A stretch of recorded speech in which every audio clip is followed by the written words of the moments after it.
Halo kawan Kaliber, bagaimana kabar Anda hari ini? Semoga sehat dan selalu penuh semangat dan lancar semua urusannya. Kali ini kita masih akan membicarakan soal pemerintahan Prabowo atau program-program pemerintahan Prabowo, pemerintahan mendatang bersama pengamat sosial politik kita, Mas Indra Karismi Haji. Mas Indra, Halo Mas Ade Wahyudi dan kawan Kaliber dimanapun Anda berada. Ngomongin programnya Pak Prabowo, jadi lapar nih saya nih Mas. Karena kan bentar.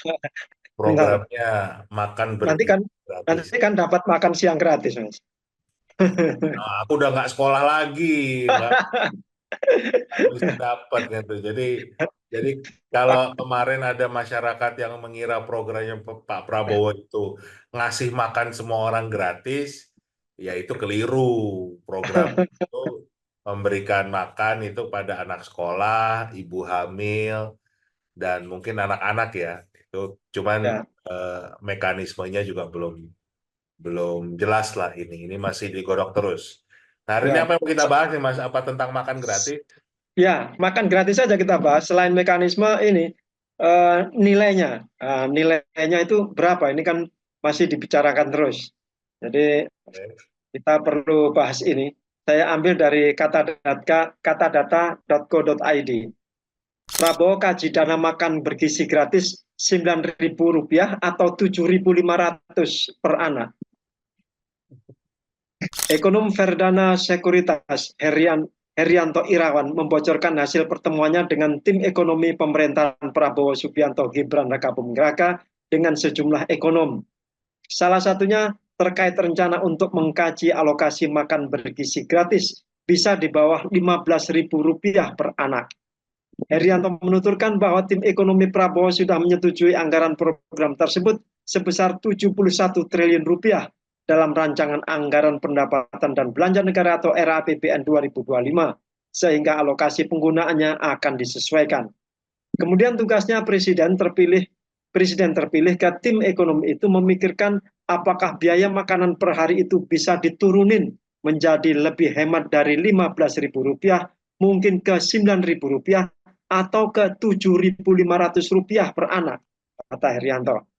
Rencana pemangkasan itu, kata Herianto, dilakukan agar program tersebut dapat dirasakan banyak orang. Dia melihat pandangan Prabowo itu untuk mendorong programnya tetap berjalan meski anggaran terbatas Rp71 triliun. Pemikiran beliau atau Prabowo itu adalah mendorong programnya dalam keterbatasan.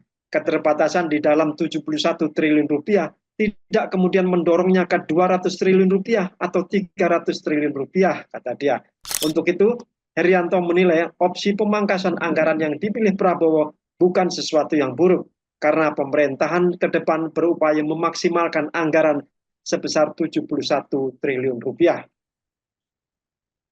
Ya. Jadi nilainya pun masih gaji, bukan dinaikkan tapi diturunkan. Nggak tahu ini lauknya apa ini. Saya tuh membayangkan kalau saya jadi Pak Prabowo atau jadi timnya itu pasti pusing banget untuk melihat kondisi perekonomian Indonesia, kemampuan fiskal kita di tahun depan. Padahal Pak Prabowo tentunya punya program sendiri, punya janji-janji politiknya sendiri ya.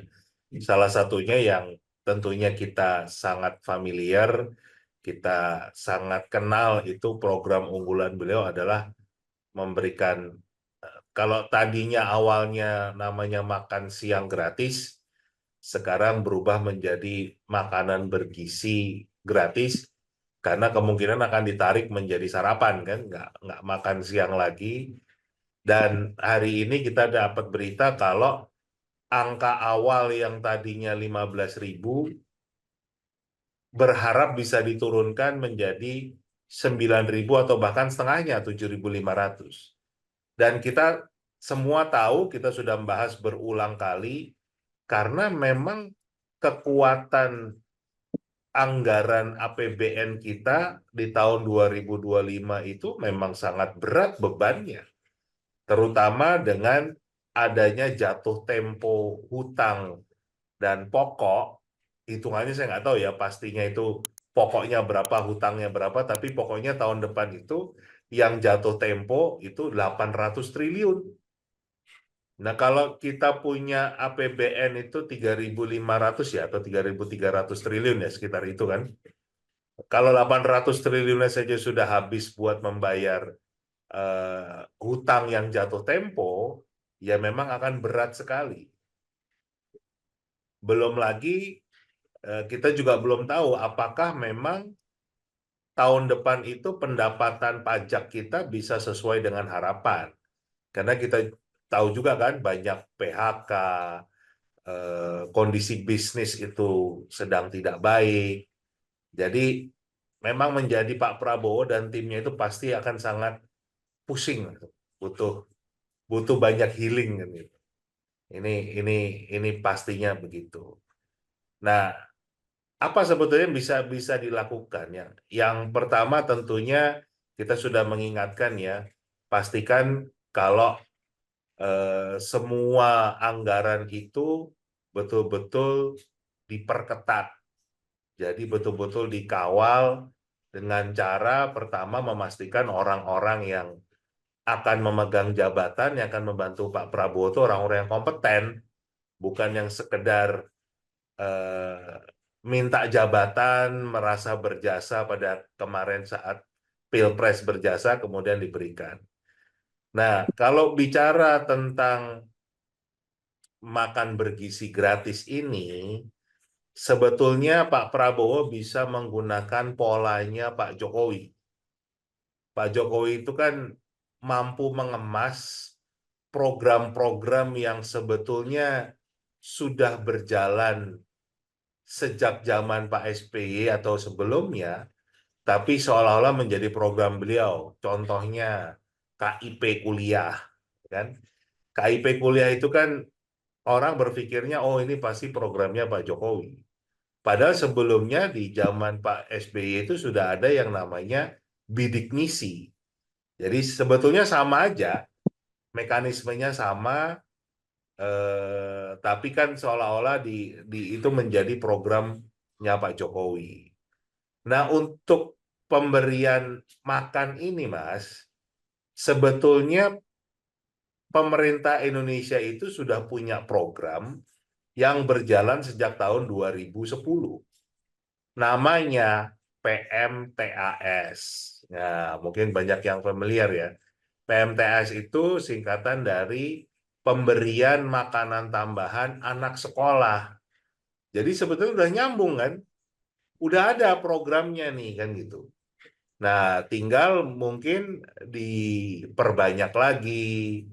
Kemudian juga kalau tahun 2010 tuh Mas, angka per anaknya itu hanya 2.500 per porsi makanannya. Dan itu terlaksana di 27 kabupaten dalam 27 provinsi ya. 1,2 juta anak TK SD, 180.000 RA dan madrasah ibtidaiyah. Jadi jumlahnya cukup cukup banyak juga karena memang anggarannya nggak terlalu besar, anggarannya itu hanya sekitar 300 miliar. Nah, sekarang ini kan anggarannya 71 triliun yang sudah disepakati ya. Berarti kan sudah berkali-kali lipat tuh dari angka yang 300 miliar di tahun 2010. Nah, ini tinggal dibenahi saja. Nah, kalau pengalaman di DKI Jakarta itu juga punya program PMTAS cukup berhasil, itu kosnya itu 10.800 per kepala. Itu masih berjalan tahun 2022 itu masih berjalan. Saya nggak tahu ya, 2024 ini masih berjalan atau tidak, harus dicek lagi. Tapi indeks per kepalanya 10.800. Jadi kan lumayan lah, masih di bawah 15.000 kan. Jadi itu salah satu hal yang bisa dipertimbangkan oleh timnya Pak Prabowo. Kalau sebetulnya kita sudah pernah punya program PMTAS, berjalan cukup baik, ada jutaan siswa yang sudah kita beri makan, bahkan biayanya itu cukup murah, walaupun kita bicara itu tahun 2010 ya, berarti 14 tahun yang lalu, 13-14 tahun yang lalu. Ya katakanlah ada inflasi dan lain sebagainya, bisa naiklah angkanya. Tapi paling enggak impian atau janji Pak Prabowo untuk memberikan makan buat anak Indonesia bisa terwujud. Tidak harus sesempurna yang beliau bayangkan ya. 15.000 per porsi semua anak. Itu kan angkanya 480 triliun. Terus terang dari satu sisi kalau beliau betul-betul mendeliver janjinya ini betul-betul kesampaian, itu buat APBN berat sekali. Akan banyak hal-hal yang harus dikurangi, akan banyak mungkin bansos yang dipotong, mungkin subsidi yang dikurangi, dan itu bisa berdampak buruk. Jadi kalau saya boleh menyarankan, coba menyelami lagi program yang sudah ada, dan saya bicara dengan beberapa kepala dinas pendidikan, Mas, seperti di Jogja, itu juga masih berjalan PMTAS ini. Itu setiap hari ya Mas, PMTAS ini? Ya, itu. Jadi ada beberapa tempat itu masih berjalan dengan baik. Nah, tinggal istilahnya memperkuat lagi lah. Tapi juga jangan memaksakan diri untuk membuat APBN kita jebol, APBN kita boncos. Itu kan upaya kita mengingatkan Pak Prabowo dan timnya ya. Nah, kemudian juga yang bisa dilakukan, kalau beberapa kali saya bicara dengan timnya Pak Prabowo itu kan membayangkan program makan bergizi gratis ini bisa menggerakkan roda perekonomian karena akan muncul perusahaan-perusahaan penyedia makan siang ini. Nah, kalau menurut saya sih, dan juga pengalaman seperti yang sudah berjalan ya, jangan malah menggunakan vendor. Karena kalau menggunakan vendor, itu yang pertama adalah pasti nyari untung kan. Nah, kita bisa berhitung kalau katakanlah jatuhnya di angka 7.500 tadi. Nah, itu si vendornya mau ngambil untung berapa? Kalau katakanlah mau ngambil untung 20% gitu. 20% kan berarti sudah 1.500 sendiri, Mas. Jadi makanannya itu tinggal 6.000 perak harganya. Itu belum distribusinya ya. Nah, itu kan berarti mengurangi lagi sebetulnya jatah makan buat anak itu seperti apa. Ya kan? Belum kalau kita ketemu perusahaan yang nakal. Dan itu kalau nggak salah juga kejadian di beberapa daerah kan, yang antara biaya yang dikeluarkan dengan apa yang didapatkan, itu kok makanannya betul-betul tidak berselera, tidak bergizi, kualitasnya nggak jelas, itu kan malah menjadi bumerang kan, harapan kita justru malah meningkatkan gizi, tapi justru malah karena kita punya mitra yang tidak kompeten, yang mungkin nakal, itu malah bisa menjadi seperti itu. Dan dengan jumlah yang sangat besar ini akan banyak orang-orang yang mau jadi mitra, Mas. Ya kan? Dan akan sulit sekali buat timnya Pak Prabowo itu untuk mengawasi lah seluruh Indonesia. Belum lagi kalau kita bicara daerah-daerah yang sulit dijangkau kan, daerah kepulauan, daerah pedalaman, itu kan sulit sekali kalau kita mengharapkan ada pihak ketiga atau vendor atau perusahaan lah. Nah, ini saran, mudah-mudahan bisa dipertimbangkan. Di Jakarta itu menggunakan justru orang tua. Jadi biaya yang per anak itu 10.800 itu diberikan ke orang tua, dikelola melalui komite sekolah.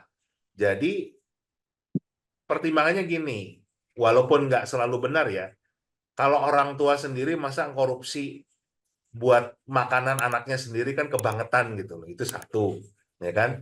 Yang sering malah justru malah karena orang tua itu ingin anaknya sehat, yang ada malah ditambahin kan gitu, bukan dikurangin.